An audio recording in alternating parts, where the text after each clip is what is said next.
Fala, povo lindo! Sou o pastor Arthur, pastor líder nas Igrejas do Amor. Seja muito bem-vindo ao meu canal do YouTube. Tenho certeza de que aqui você será muito abençoado através de cada ministração que vai ser trazida ao seu coração e vai derramar doses de fé, de esperança e de muito amor sobre sua vida e sua família. Então a pergunta que eu te faço é: você já é inscrito no meu canal? Se ainda não é, se inscreve, ativa o sininho, recebe as notificações e se prepare para crescer muito em Deus. Espero você aqui, Deus abençoe. Nós estamos, na verdade, numa série de mensagens aqui na Igreja do Amor. Eu tenho certeza de que tem sido algo poderoso que Deus tem trazido a cada coração aqui. Nós estamos falando sobre as 7 igrejas do Apocalipse. Eu não sei se você já parou para pensar. João foi justamente o apóstolo que escreveu esse livro. E Deus trouxe revelações tão profundas ao coração dele. Eu não sei se você já parou para analisar, para pensar, por que Deus fez isso? Sabe por quê? Porque João era íntimo de Deus. Quando a gente começa a compreender que quanto mais perto de Deus nós chegamos, mais Ele manifesta o seu coração para a nossa vida. Sabe quando parece que a gente está meio que perdido e não sabe o que fazer? O segredo é ter intimidade. O segredo é você estar perto dEle. Talvez olhando dessa forma você diga assim: João então era um apóstolo perfeito, que discípulo maravilhoso. Nada disso. Se você for ver lá atrás, Tiago e João juntinhos, sabe, naquele momento em que não aceitaram o evangelho do Senhor, o pessoal lá de Samaria, sabe qual foi a ideia que os dois trouxeram? Vamos orar para cair fogo do céu. Vamos matar todo mundo. E a resposta de Jesus foi: vocês não sabem de que espírito vocês são. Mas quando a gente vai se aproximando de Deus, a gente vai sendo transformado. Eu não sei se você sabe, mas João, primeiramente, juntamente com Tiago, eles foram chamados de filhos do trovão, porque eles eram barra pesada. Mas depois, como é que João é conhecido na Bíblia? O discípulo amado, ou o apóstolo do amor. O que eu estou falando aqui é só um parênteses, para que a gente entenda o quanto é importante para mim e para você estarmos sempre perto de Deus. Porque perto de Deus somos transformados e, além disso, Ele vai revelar os segredos do seu coração para nós. É quando a gente vai começar a entender qual é a vontade de Deus para a nossa vida, a gente vai estar querendo tomar uma decisão e na hora Deus vai dizer assim: não, filho, não vai por aí, vem por aqui. E aí as coisas vão dar certo na nossa vida. João escreveu essas cartas dirigido e inspirado pelo Espírito Santo. Hoje nós estamos falando sobre a 5ª igreja. Eu não sei você, mas uma coisa que me chama muita atenção é que na Bíblia nós vamos encontrar títulos, alguns títulos que vêm antes de algumas histórias, antes de algo que está ali na Bíblia.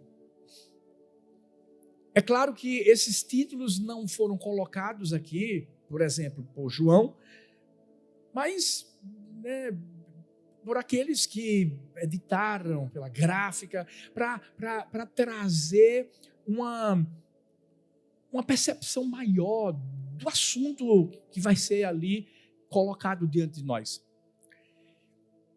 Cada igreja, eu peguei aqui alguns títulos que a gente encontra em algumas versões da Bíblia. Cada igreja vai ter um título específico. Por exemplo, a gente falou sobre a igreja de Éfeso. A igreja sem amor. É o que você encontra em algumas versões. Falamos sobre a igreja de Esmirna. A igreja perseguida. Igreja de Pérgamo. A igreja comprometida. E domingo passado falamos sobre a igreja em Tiatira. A igreja tolerante.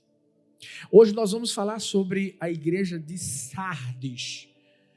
Você sabe como ela era conhecida? Sabe qual é o título que vem na maioria das versões da Bíblia? A igreja morta. Uau! Por isso que você está vendo essas flores aqui, que na verdade representam morte. Sabe quando alguém morre e um arranjo de flores é comprado? Não sei se você já parou para pensar. Imagina se Deus chegasse para mim, para você, e dissesse: você tem fama de estar vivo, mas está morto. A Bíblia diz que o diabo veio para roubar, matar e destruir. Só existe um que quer que realmente a igreja morra. É o diabo.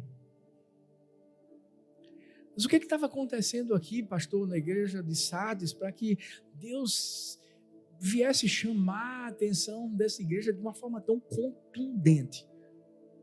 Como era essa cidade? Era uma cidade que ficava no meio de muitas outras cidades. Era grande, era próspera, muito influente, culturalmente falando, muito intensa. Mas existe um grande estudioso do Novo Testamento chamado George Ladd, que ele traz uma explicação que faz com que a gente possa entender melhor o que estava acontecendo nessa igreja. George Ladd diz assim, que a glória de Sardes estava no seu passado. Por quê? Porque a antiga Sardes, que foi capital da província da Lídia no século 7 a.C., era uma cidade extremamente importante. Ficava mais ou menos a 80 quilômetros de Éfeso, no entroncamento de 5 grandes estradas. Isso fazia de Sardes um centro comercial. Mas a característica mais importante, segundo George Ladd, era que Sardes era uma acrópole. Ou seja, ela estava situada no alto de uma coluna, mais ou menos a 500 metros de estradas principais. Essa cidade ficava quase que num platô inacessível. Por isso que se tornou um importante centro militar, além de já exercer o comércio em si. E para os moradores e para os soldados de Sardes, eles jamais cairiam nas mãos dos inimigos. Em outras palavras, essa cidade era uma cidade bastante soberba, arrogante. Eles eram autoconfiantes. E o que acontece com a cidade de Sardes no tempo do apóstolo João? Ou seja, essa cidade não passava de um esplendor que tinha vivido algo no seu passado, mas que atualmente não representava mais nada. Sabe aquelas pessoas que vivem do passado? Sabe aquelas pessoas que contam grandes vitórias que viveram lá atrás, mas que não vivem mais nada hoje no presente? Em outras palavras, não só a cidade de Sardes, mas a igreja de Sardes vivia só de nome. Então, pastor, essa igreja era uma igreja pequena, era uma igreja que não tinha muitas condições. Não. Por incrível que pareça, era uma igreja grande, era uma igreja lotada, era uma igreja que crescia, era uma igreja com muitas pessoas participativas, engajadas, rica. Eles não tinham problema de falta de recursos.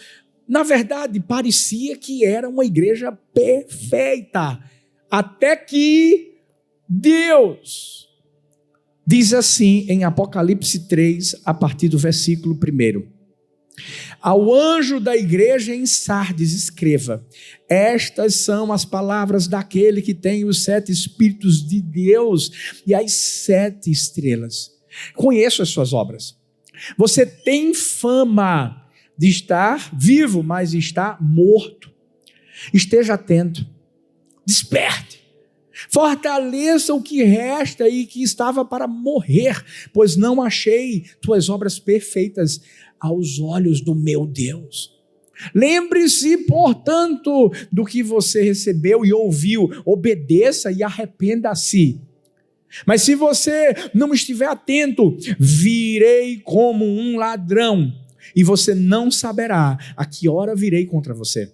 No entanto, você tem aí em Sardes uns poucos que não contaminaram suas vestes. Eles andarão comigo, vestidos de branco, pois são dignos. O vencedor será igualmente vestido de branco. Jamais apagarei as suas vestes. Eles andarão comigo, vestidos de branco, pois são dignos. O vencedor será igualmente vestido de branco. Jamais apagarei o seu nome do livro da vida, mas o reconhecerei diante do meu Pai e dos seus anjos. Aquele que tem ouvidos, ouça o que o Espírito diz às igrejas. Sardes era uma cidade rica, mas totalmente degenerada. Os habitantes daquela cidade viviam na luxúria, porque era uma cidade rica, e acabavam simplesmente se desviando e vivendo nos prazeres mundanos. E a igreja? Essa igreja, por sua vez, ao invés de influenciar, era influenciada. Ao invés da igreja ser sal, ela tinha perdido o sabor. Ao invés dessa igreja ser luz, aquela luz estava escondida. Veja que coisa interessante. Eles tinham fama, mas não tinham vida. Eles tinham performance, mas não tinham integridade. Eles tinham obras, mas não tinham dignidade. Uau! Esse mês nós completamos 21 anos de Igreja do Amor. E graças a Deus, de certa forma, a Igreja do Amor tem sido conhecida como uma igreja que ama Deus, que ama vidas, que ama cumprir o ID. Uma igreja missionária, uma igreja que entende que precisa capacitar todos para que não só espere a vinda de Jesus, mas apresse essa vinda.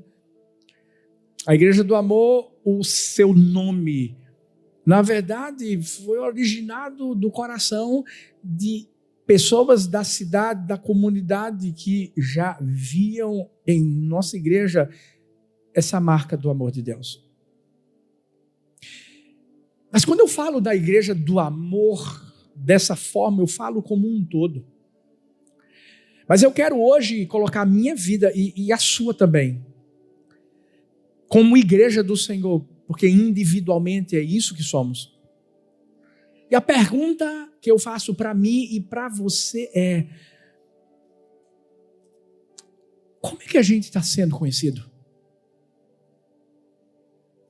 Como é que as pessoas olham para mim e para você? Qual é a fama que nós temos? Será que a gente está tendo a fama de estarmos vivos, mas estamos mortos? Ei, será que não estamos trazendo o mais importante, que é a glória do Senhor? Essa mensagem não é para fazer com que eu e você saímos daqui cabisbaixos e dizendo: uau, olha como Deus falou com a igreja de Sardes. Não. Gente, quando Deus está falando aqui para a igreja de Sardes, e hoje Ele está falando para mim, para você, a verdade é que Ele está dizendo assim: tem uma esperança. Isso pode mudar. Deus não chegou para essa igreja para escanteá-la e para dizer: vocês não têm jeito. Não. Quando Jesus está falando com essa igreja, Ele está dizendo assim: tem uma esperança. Isso pode ser mudado. Eu posso soprar vida, porque Ele já fez isso lá atrás. A gente já ouviu do vale de ossos secos. A gente já ouviu de Lázaro morto e ressuscitado. Deus pode fazer isso comigo. Deus pode fazer isso com você. Mas a pergunta que eu faço é: a gente está preparado? É isso que a gente quer? É esse o desejo que a gente quer nessa nação? Ou a gente quer chegar aqui simplesmente para sentar numa cadeira e não fazer nada? Não. Hoje eu quero trazer 4 lições que a gente vai aprender com a igreja de Sardes. Entender que Deus quer que a gente seja de verdade uma igreja, a igreja dele. Primeira lição: abandone o cristianismo inofensivo. Apocalipse 3, versículo 1, a parte B diz: eu conheço suas obras, você tem fama de estar vivo, mas está morto. E você já percebeu que Deus ele não fica arrodeando as coisas? Deus é muito direto, Deus é muito transparente. Aquilo que Ele precisa falar, Ele fala porque Ele sabe que é disso que o nosso coração está precisando. O que Ele quis mostrar aqui de uma forma muito direta é que, vocês estão mortos. E sabe quem é que gosta de uma igreja morta? O diabo. Por quê? Porque ele não precisa se opor. Gente, aqui em Sardes, essa igreja não tinha problema. A igreja não tinha oposição. A igreja não tinha perseguição. Não tinha erro doutrinário a ser corrigido. Não tinha nicolaítas. Não tinha Balaão. Não tinha Jezabel. Não tinha problema nenhum. E esse é o problema. Sabe por quê? Porque quem tinha um problema com aquela igreja era Deus. Essa igreja tinha se acomodado com a injustiça, com a imoralidade. Eles tinham absorvido aquilo que era vivido naquela cidade, que por mais que fosse rica, era morta. E eu pelo menos aprendi que quando a gente caminha com Jesus, a nossa vida é transformada. Quando a gente caminha com Jesus, os valores do céu passam a ser os valores que a gente vai viver aqui na terra. A gente começa a viver pelo reino. A nossa vida, a família, finanças, tempo, calendário, tudo é dedicado a Deus, porque a gente sabe que a gente tem uma pátria que não é essa, é lá. E enquanto a gente não chega lá, a gente é embaixador do rei e do reino. Agora, meu Deus, e se o mundo não percebe isso? É porque a gente não está fazendo diferença alguma. Essa igreja que tinha que ser luz nas trevas, era trevas. O que acontece é que essa igreja, ela estava vivendo uma falência espiritual. Por que não havia atrito? Porque não havia movimento. Por isso. Era uma espiritualidade de ritual, de aparência. E aí, eu acredito que o diabo olhava para a igreja e dizia assim, essa igreja está boa demais. Deixa como está, porque não vai fazer diferença alguma. O diabo não precisava perseguir essa igreja de fora para dentro, porque dentro já estava destruída. William Barclay diz a respeito da igreja de Sardes. A igreja de Sardes não era molestada por ataques externos, pois quando uma igreja perde sua vitalidade espiritual, já não vale a pena atacá-la. Por isso que nós estamos falando aqui que a gente precisa abandonar o cristianismo inofensivo. E John MacArthur, através de uma afirmação que ele fez, ele gerou uma polêmica grande, dizendo que o cristianismo que é inofensivo não é cristianismo. Mas é a verdade. Porque uma igreja que não enfrenta oposição é uma igreja morta. Um cristão que não enfrenta oposição é morto também. Não estou aqui dizendo, bora, a gente tem que viver luta, é uma luta atrás da outra, bora. Não é isso, mas eu vou te dizer uma coisa. Se eu pedir para levantar a mão aqui, meu amigo. Fala as lutas que você enfrenta no trabalho, fala. Fala as batalhas que muitas vezes o diabo tenta trazer dentro de casa. É ou não é? E na vida. Mas quando a gente tem a convicção de que eu estou vivendo isso porque eu estou fazendo a coisa certa, eu estou sendo a pessoa certa. Por isso que 1 Pedro 4,13 diz, mas alegrem-se à medida que participam dos sofrimentos de Cristo, para que também, quando a sua glória for revelada, vocês exultem com grande alegria. Se vocês são insultados, presta atenção nisso, por causa do nome de Cristo, felizes são vocês, pois o Espírito da glória, o Espírito de Deus repousa sobre vocês. Se algum de vocês sofre, que não seja como assassino, ladrão, criminoso, ou como quem se intromete em negócios alheios. Contudo, se sofre como cristão, não se envergonhe, mas glorifique a Deus por meio desse nome. Sofrer porque a gente ama Deus, sofrer porque a gente é a favor da vida, sofrer porque a gente prega verdades da palavra. Ei, isso é cristianismo. Agora, o inofensivo é aquele que, na verdade, uma expressão que é usada, não fede nem cheira. Como é que as pessoas nos veem? A gente tem feito a diferença onde a gente chega.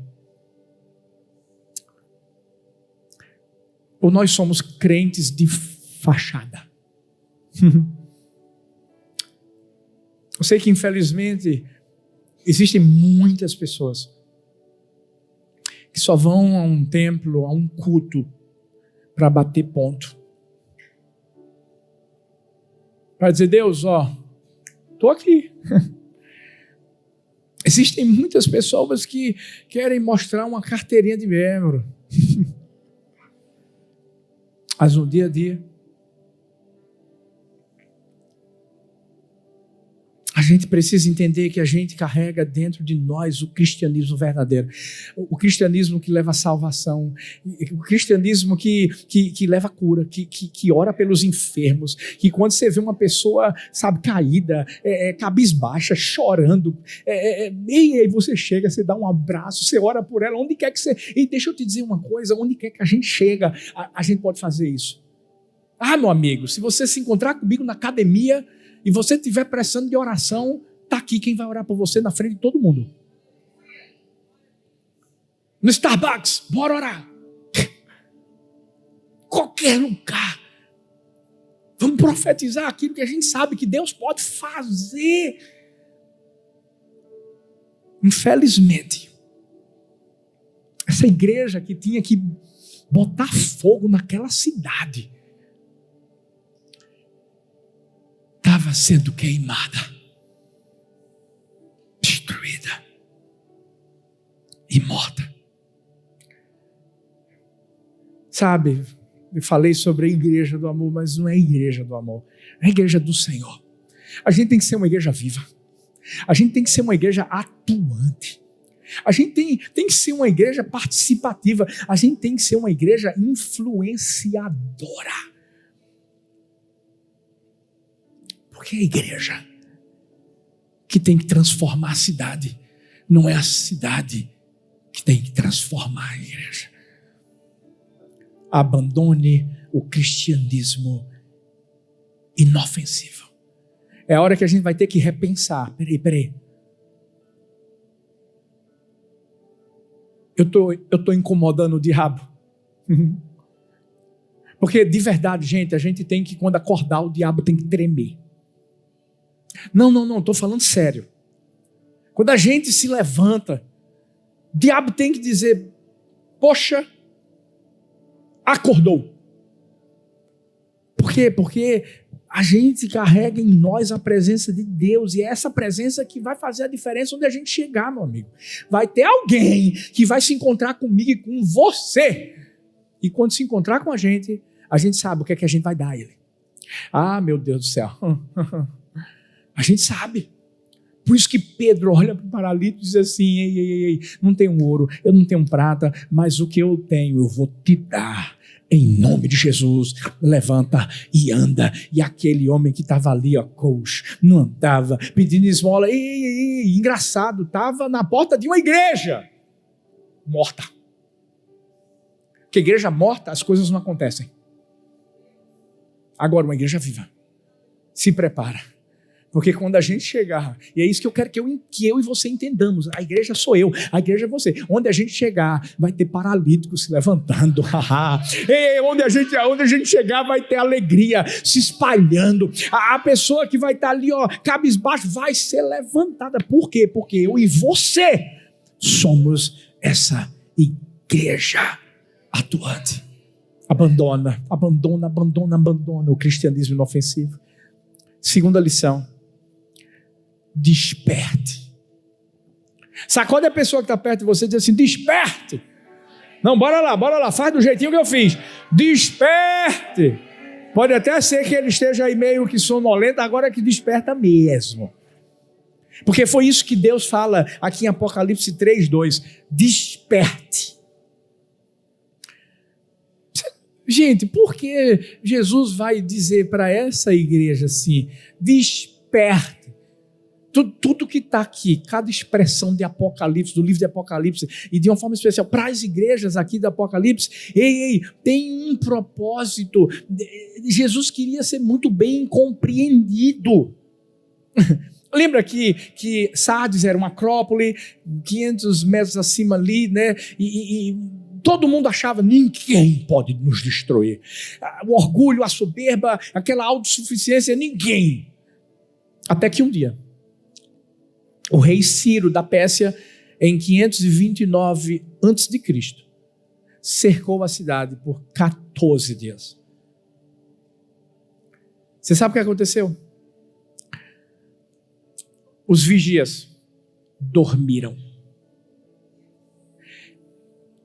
O exército inimigo encontrou apenas uma brecha, um buraco. E através desse buraco, Eles invadiram a cidade de Sardes e dominaram aquela cidade. Lá na frente, mais uma vez, Antíoco Epifânio, em 218 a.C., vai dominar a cidade. Como, pastor? Da mesma maneira. Os vigias dormiram. Encontraram um buraco. E a cidade foi dominada. Quando Jesus está falando para uma cidade, para a cidade de Sardes, de uma forma bem específica e dizendo desperte, é porque Jesus estava mostrando, ei, já houve um sono lá atrás. Já houve uma negligência lá atrás. Numa cidade, eu não quero que essa negligência aconteça na igreja. Acorde. Desperte. Por quê? Porque aquela igreja estava dormindo espiritualmente. Gente, eu vou te falar uma coisa. Se tem uma pessoa que quer que eu e você dormamos, é o diabo. Essa palavra vigilante vem do grego Gregório. Aparece 23 vezes no Novo Testamento. E a tradução é simples: assistir, despertar, vigiar. Lembra de Mateus 26, 40 a 41, Jesus chegando para os discípulos e os achando-os dormindo. Fala para Pedro: então nenhuma hora pudestes vós vigiar comigo? Vigiai e orai, para que não entreis em tentação. O espírito na verdade está pronto, mas a carne é fraca. É a mesma expressão. Quando Jesus está dizendo assim, desperte, ei, acorde, é porque Jesus sabe o que o diabo está tentando tramar lá na frente, e essa é a hora que a gente não pode dormir espiritualmente. 1 Pedro 5,8 diz: sede sóbrios, vigiai, porque o diabo, vosso adversário, anda em derredor, bramando como um leão, buscando a quem possa tragar. O diabo vai querer derrubar a mim e a você.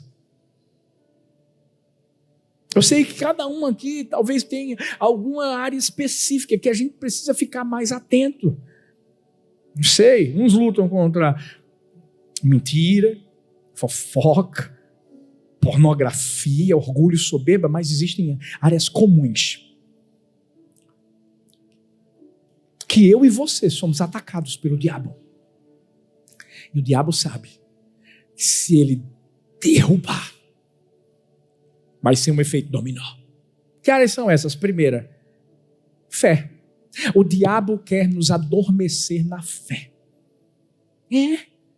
Como assim, pastor? Mas uma pessoa que se diz crente, né, que segue a Jesus, pode ser incrédula? Claro. Tomé, mesmo depois de ter vivido tanta coisa linda ao lado de Jesus, os discípulos viram Jesus e Tomé estava dizendo assim: só vou acreditar quando eu colocar a mão. O diabo estava esfriando, gente, adormecendo fé em Tomé. E você acha que ele não tenta fazer isso na minha vida e na sua? Não, tenta. Sabe por que ele tenta? Porque sem fé é impossível agradar a Deus. Quando a gente está se aproximando de Deus, a gente tem que crer que Ele existe, crer que Ele é galardoador daqueles que o buscam. É continuar crendo que Ele faz o impossível. É continuar crendo no provedor, ao invés de confiar na provisão. Não durma com a incredulidade.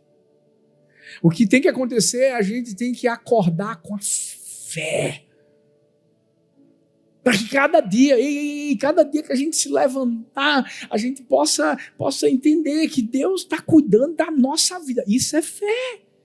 É certeza do que esperamos, é convicção de fatos que a gente não vê, mas Deus está lá. Você quer ver outra coisa que o diabo tenta justamente trazer o adormecimento e a gente precisa acordar? É a vida de oração.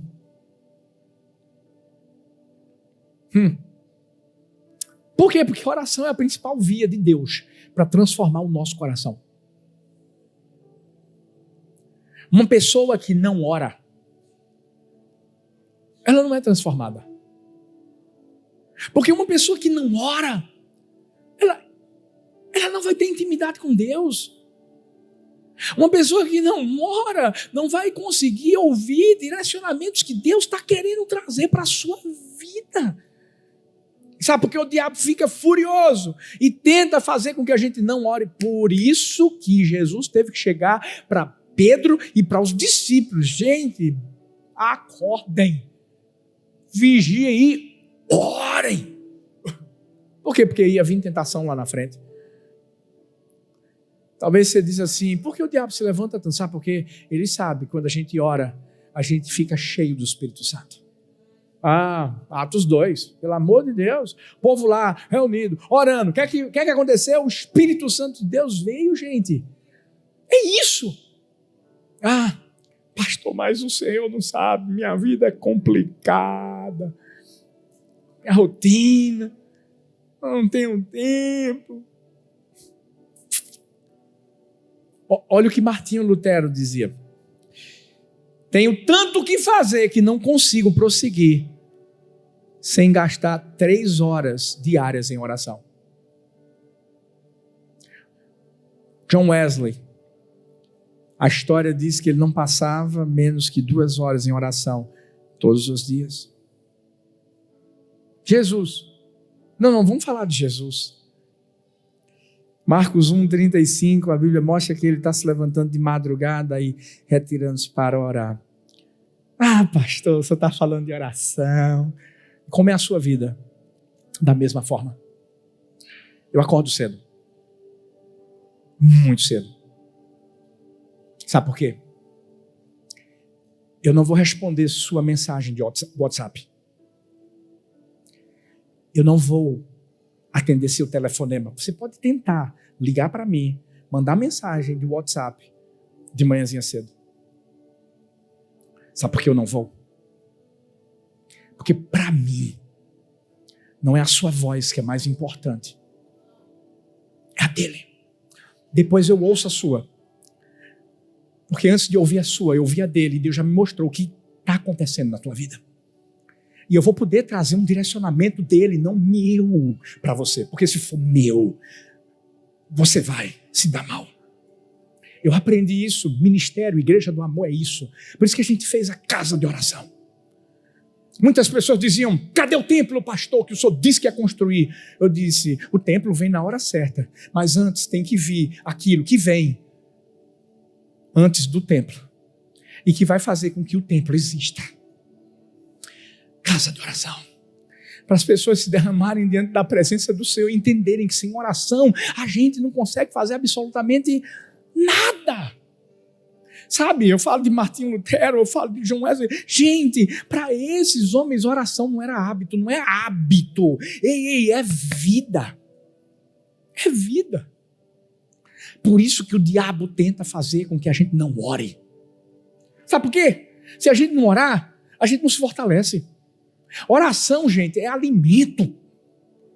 Aí não ora, aí vem as lutas, não sabe o que fazer, aí daqui a pouco vem confusão, vem briga.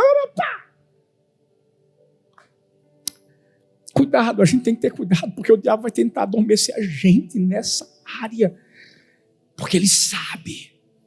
É como a gente canta, quando eu oro, o inferno treme. Treme de verdade mesmo. Mas não é só fé, não é só oração, vida de oração. O diabo também tenta adormecer a gente em relação à generosidade. Dízimos, ofertas.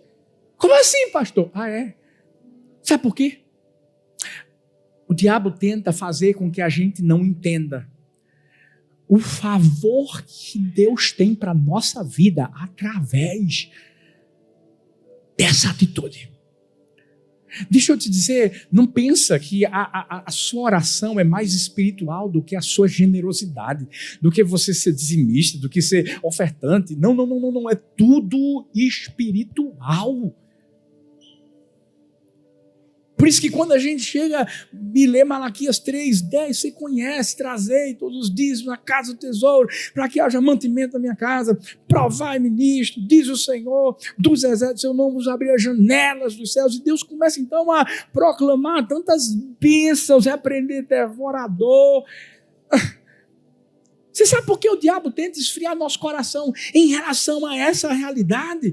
Porque ele sabe que Deus estava falando muito sério quando ele falava sobre a nossa fidelidade a Ele. Não é a fidelidade à igreja, não é a fidelidade a pastor. Não, é a Deus. O diabo tenta adormecer. Por isso que Malaquias foi escrito, porque o povo de Israel estava adormecido. Mas também o diabo tenta nos adormecer em relação às injustiças. Deuteronômio 24:17 fala: não neguem justiça ao estrangeiro, ao órfão, nem tomem como penhor o manto de uma viúva. Lembrem-se de que vocês foram escravos no Egito e de que o Senhor, seu Deus, os libertou. Por isso lhes ordeno que façam tudo isso. Quando vocês estiverem fazendo colheita da sua lavoura e deixarem um feixe de trigo para trás, não voltem para acompanhá-lo. Deixem-no para o estrangeiro, para o órfão, para a viúva, para que o Senhor, seu Deus, os abençoe em todo o trabalho das suas mãos. É quando a gente começa a entender que igreja tem o lado social. A gente sabe que na pandemia, de uma forma maior, sabe, isso pode ser manifestado. Mas não é momento de crise, não é sempre. Por isso que a nossa igreja, a Igreja do Amor, é uma igreja social. Desde o começo. Pastor, mas vocês tinham muitas condições para fazer as coisas? Não. Mas a gente fazia. Sabe por que a gente fazia? Porque a gente não podia adormecer. A gente pegava os filhos dos traficantes que não podiam ir para a aula e que não tinham café da manhã, etc. E a gente ia catando eles. E aí colocava numa casinha, né, que a gente conseguiu, né, alugar para a gente poder dar aula para eles, para a gente poder dar uma alimentação para eles, para a gente poder ajudar de alguma forma, porque a gente estava acreditando que através da vida daquelas crianças, sabe, seus pais seriam alcançados, as famílias seriam alcançadas e de repente a cidade ia começar a mudar. E sabe o que aconteceu? Foi isso que aconteceu. Porque de repente, o pessoal que estava no tráfico chegava com arma lá. E os guardiões, muitos, né, policiais, militares, diziam: pastor, cuidado, está armado. Não, calma. Mas a pessoa vinha, sabe para quê? Para dizer assim: eu estou aqui para entregar minha vida a Jesus. Eu estou aqui porque eu vi o que a igreja fez e eu quero agora viver a mesma coisa que essa igreja está vivendo. É isso.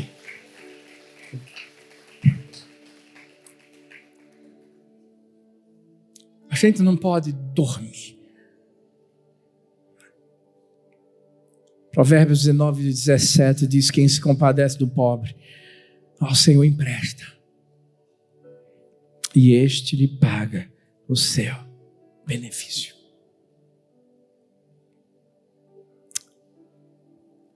Mas uma terceira lição vai ser trazida para mim e para você aqui. Troque suas vestes. Apocalipse 3:4, a parte 5a, diz assim: no entanto, você tem aí em Sardes uns poucos, um remanescente, que não se contaminou. Poucos que não contaminaram as suas vestes, eles andarão comigo, vestidos de branco, pois são dignos. O vencedor será igualmente vestido de branco. Sabe, quando Jesus olhou para essa igreja e viu que a maioria estava lá, vivendo banda voou, sem fazer a diferença, batendo ponto, sentadinho na sua cadeira, mas infelizmente vivendo sem influenciar ninguém, ele também viu um remanescente. Poucas pessoas.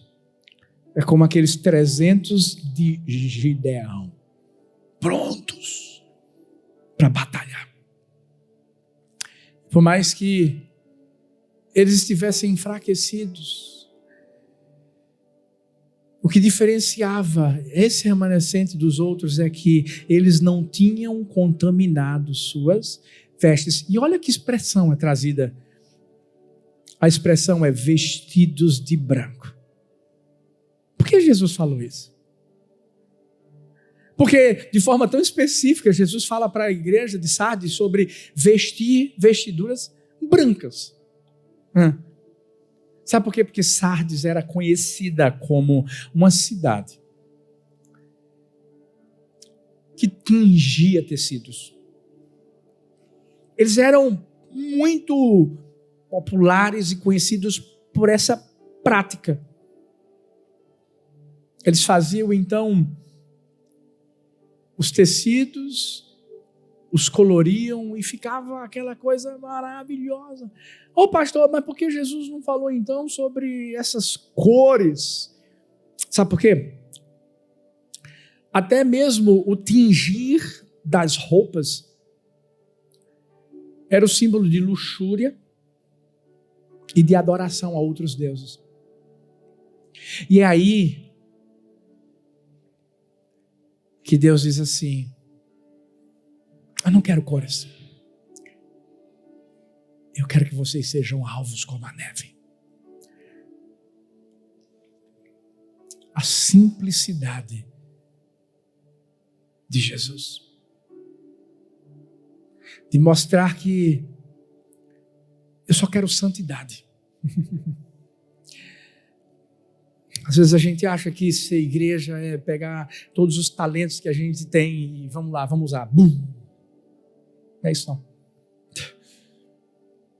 Você pode usar seus talentos para a glória de Deus, tudo isso sim. Mas tudo isso sem santidade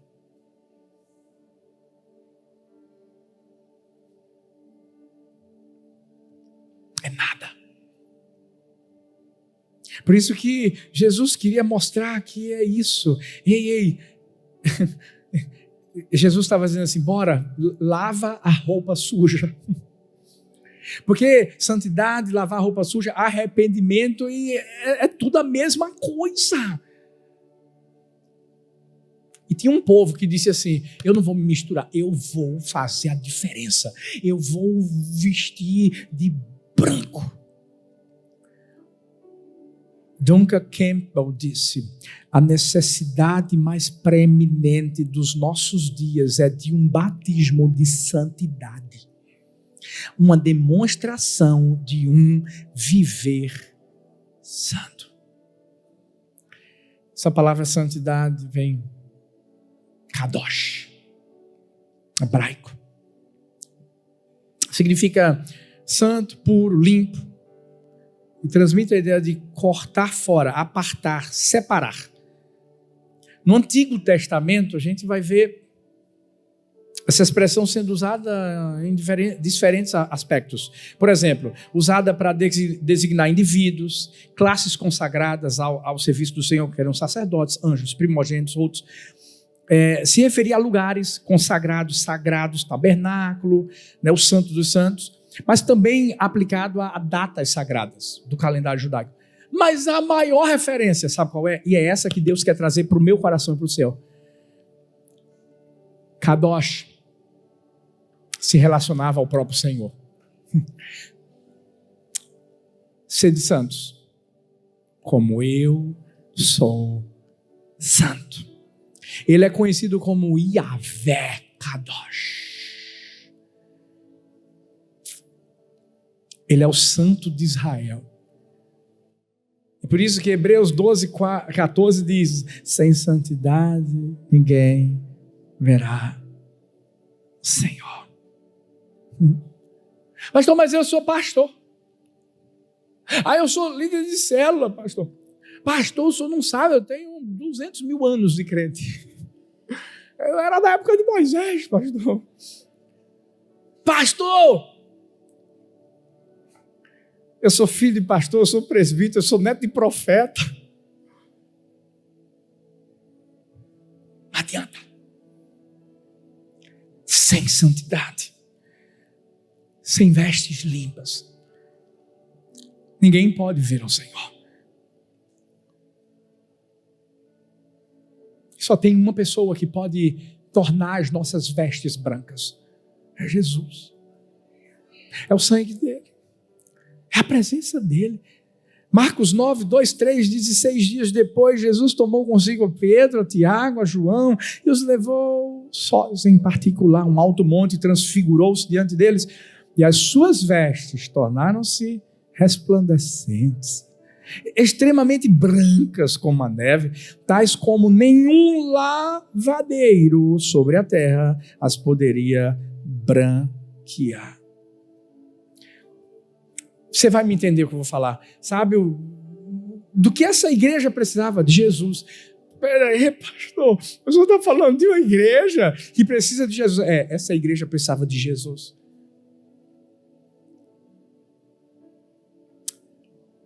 Deixa eu te dizer, para abrir uma igreja é fácil.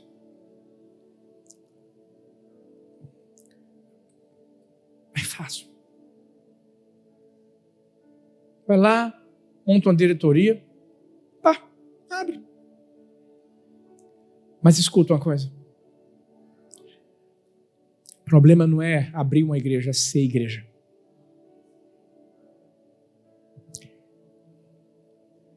Quando a gente entende que igreja é ter alguém que governa sobre nós, e esse alguém é Ele. Por mais que existam homens, se tiver Jesus, você vai ver o que é que vai acontecer. E era isso que Jesus estava querendo falar. Ei, vocês se esqueceram de mim? A igreja de Sardes estava morta porque faltou aquele que dava vida. Jesus.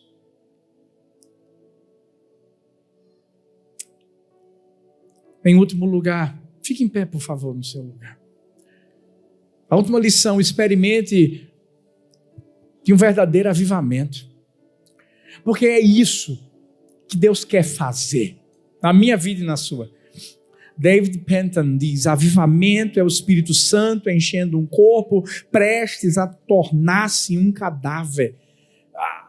A primeira atitude que a gente tem que tomar para a gente não ser uma igreja morta é entender que está morrendo. O que é que está morrendo? É a família? O que está morrendo? O que está na UTI? É o casamento? O que está na UTI? Ei, são sonhos. Lembra que eu disse que Jesus chegou para trazer esperança para essa igreja? É o que Ele está fazendo para mim, para você hoje, trazendo esperança. Por isso que Ele diz assim ao anjo da igreja que está em Sardes: escreve isto. Isto diz o que tem os 7 espíritos de Deus e as 7 estrelas. Conheço as tuas obras, que tens nome de que vives e estás morto. Jesus estava dizendo assim: eu estou segurando o que eu preciso segurar. Eu estou segurando vocês. Ei, eu estou cuidando de vocês. Eu estou trazendo essa palavra para que vocês entendam. Eu não quero que vocês morram. Por que o senhor está falando de avivamento? Sabe por quê? Porque avivamento só vem pelo Espírito Santo. Atos 2.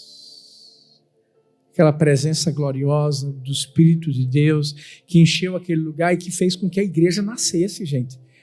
Esse é o mesmo Espírito que continua soprando no meu e no seu coração nos dias de hoje. Para quê? Para que a gente entenda que a maior necessidade de nossos dias é o poder do alto, como Charles Finney disse.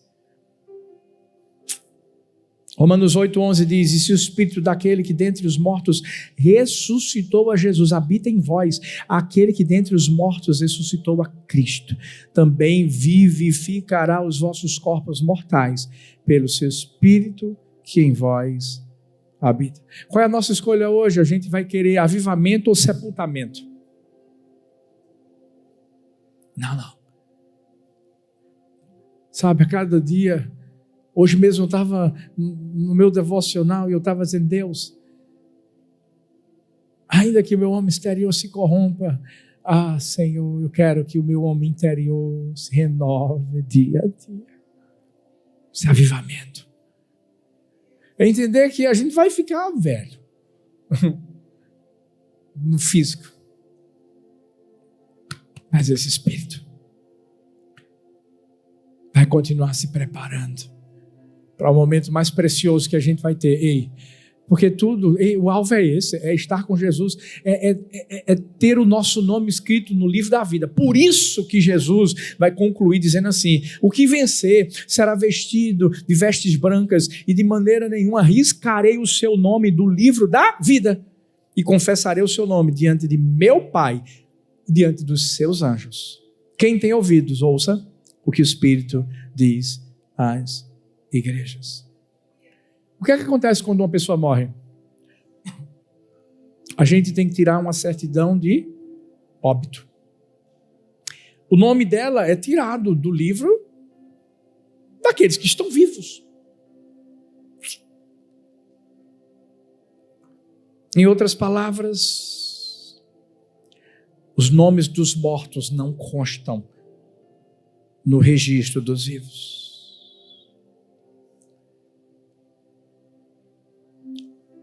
Deus quer que o nosso nome conste no livro da vida. Mas para isso, a gente tem que estar vivo. E a gente só vive quando a gente se arrepende. Porque aqui, Jesus diz assim: vamos lá, despertem, porque eu vou vir como um ladrão. Não vamos brincar de ser igreja. Não vamos brincar de ser crente. Não. Sabe, você talvez está aqui, está desviado dos caminhos do Senhor. Volta hoje, mas volta com tudo, meu amigo. Você nunca entregou a vida a Jesus? Oxe, hoje é o dia. Sabe por quê? Tem um Deus que está doido para colocar seu nome no livro da eternidade. Porque Ele não quer que você seja um vivo morto.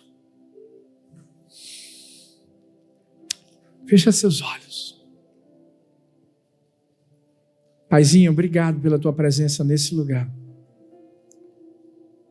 Nós queremos nos humilhar diante de ti, certos